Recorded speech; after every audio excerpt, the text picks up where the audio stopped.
Olá! Mês de março apresenta recorde na criação de empregos no país.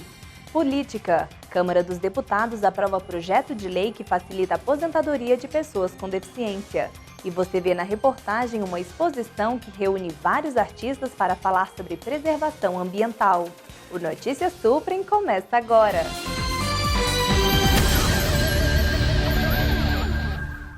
O governo de Dilma Rousseff atingiu em março deste ano o melhor resultado para o mês na criação de novos empregos com carteira assinada. Ao todo, foram 112.450 novos postos de trabalho, 0,63% a mais do que no mesmo período do ano passado.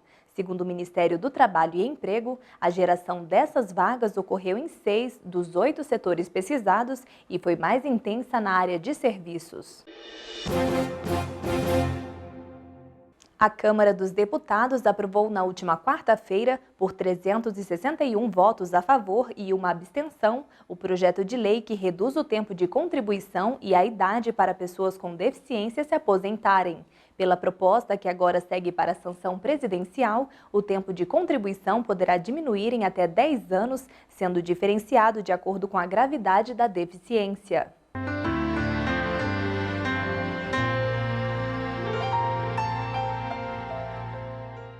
O DF é a primeira unidade da federação a aderir a uma política de inclusão para moradores de rua. Quem traz mais informações sobre esse assunto é a repórter Manaíra Lacerda. Foi instalado nesta semana no Distrito Federal o Comitê Intersetorial de Acompanhamento e Monitoramento da Política para a Inclusão da População em Situação de Rua.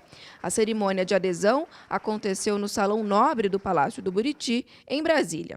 O DF é a primeira unidade da federação a participar da iniciativa do governo federal. O objetivo do programa é garantir que esse setor tenha acesso aos bens e direitos que são oferecidos pelo poder público. O comitê vai ser coordenado pela Secretaria de Desenvolvimento Social e Transferência de Renda, a SEDEST. Segundo o secretário da pasta, a política vai beneficiar as cidades mais prejudicadas. É uma conquista que nós queremos para que nós tenhamos, então, um serviço de abordagem para a população em situação de rua, de 8 às 10, todos os dias, de segunda a segunda, em todas essas nossas regiões aqui, do Plano Piloto, da Grande Brasília, Ceilândia e Taguatinga, que são as 3 áreas que mais temos, então, pessoas ainda nessa situação de rua. Uma pesquisa da Universidade de Brasília, de 2011, mostrou que o Distrito Federal tem cerca de 2.500 pessoas em situação de rua. A ideia agora é dar uma nova perspectiva de vida para essa população. Para o secretário nacional de Promoção e Defesa dos Direitos Humanos, é preciso enxergar que toda a sociedade tem os mesmos direitos e, por isso, deve-se olhar com mais atenção para os que não têm acesso às políticas públicas. Essa tomada de consciência de que somos todos iguais é que deve ser compreendida, vivenciada, para que haja igualdade entre todos. E a noção de igualdade de direitos não é uma abstração que desconsidera as diferenças existentes entre as pessoas. É essa diferença que é a matéria-prima que forma a riqueza que é a diversidade humana. E o respeito a essa diversidade é o elo que aproxima, que une, que compõe esse grande mosaico, que chamamos de humanidade. O governador do Distrito Federal lembrou que a população de rua deve ser tratada com compaixão e não com força policial. Hoje, com a formalização desse ato, teremos a oportunidade de dar mais um importante passo na luta pela implementação de ações voltadas à promoção da cidadania no Distrito Federal. O nosso trabalho nessa área, coordenado pelo nosso secretário Daniel Seido, está sendo executado em consonância com o governo federal, que instituiu em dezembro de 2009, por intermédio de um decreto assinado pelo presidente Lula, a nossa política nacional de inclusão social da população em situação de rua e também um comitê intersetorial de acompanhamento. Como disse com muita propriedade o nosso querido presidente Lula, o morador de rua não é caso de cacetete de polícia. Morador de rua é caso de amor, de paixão e de políticas públicas para tirar a nossa população dessa situação. Cientistas franceses derrubaram o senso comum ao contradizer o argumento de que as mães seriam mais capazes do que os pais de reconhecer o choro de seus bebês. Segundo um novo estudo publicado pela revista Nature, homens e mulheres têm a mesma capacidade. Tudo depende do tempo que cada um passa com os filhos. A pesquisa foi feita a partir da gravação do choro de 29 bebês de 2 a 5 meses de vida e mostrou que os pais também podem desenvolver um instinto de proteção tão forte quanto o das mães.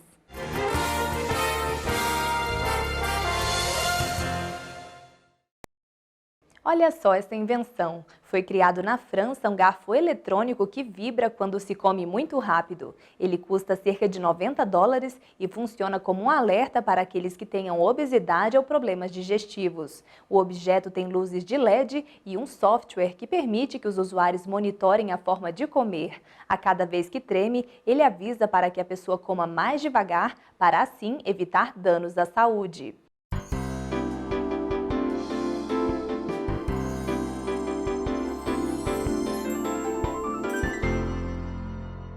Uma mostra que encanta, diverte e também faz refletir sobre a necessidade de cuidado com o meio ambiente e, em especial, com a água do planeta. Mais de 20 artistas reuniram suas obras em uma exposição que você vai conhecer agora. Diversão e consciência ambiental. Essa é a proposta do segundo Encontro das Águas, que acontece no Museu Nacional da República. A mostra reúne 23 artistas brasileiros que usaram a água de maneira poética para retratar os perigos da escassez desse elemento.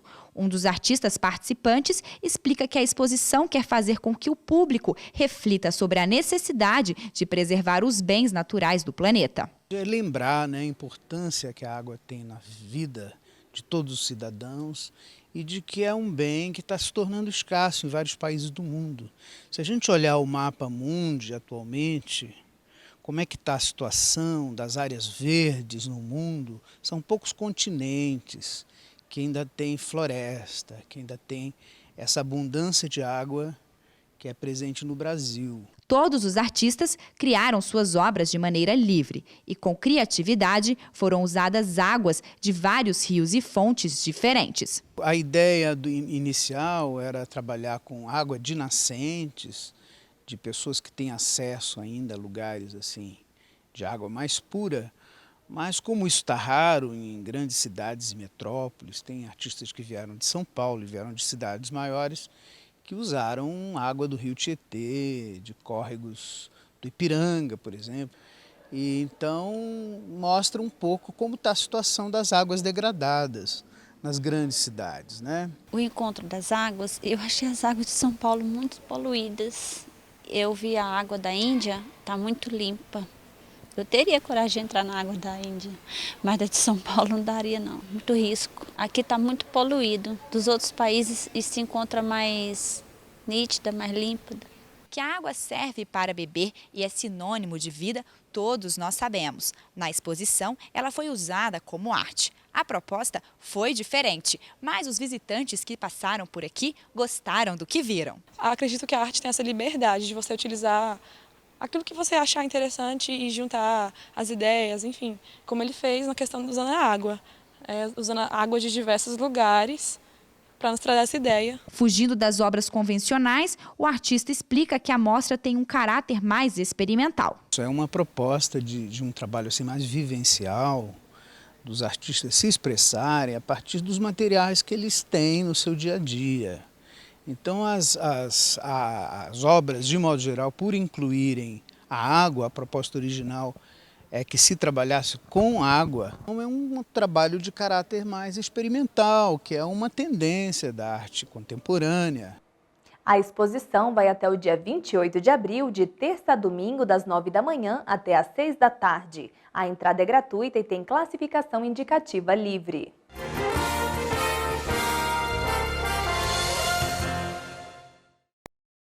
Uma aluna de doutorado da Universidade PUC do Rio de Janeiro recebeu um prêmio internacional por ter criado cílios que controlam objetos com um simples piscar dos olhos. A peruana Kátia, de 29 anos, inventou cílios postiços metalizados com prata e outros elementos químicos. Ele funciona como um controle remoto. Na demonstração, ela provou que ao piscar o olho esquerdo era capaz de fazer o objeto se mover e com o olho direito ela mudou as imagens de um projetor.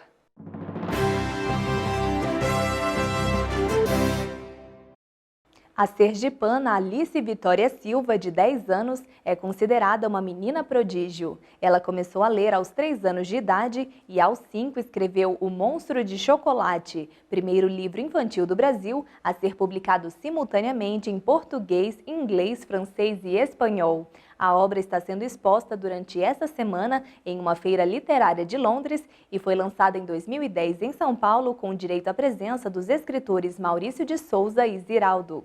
Com essa notícia, o nosso jornal de hoje fica por aqui. Muito obrigada pela sua companhia e até mais!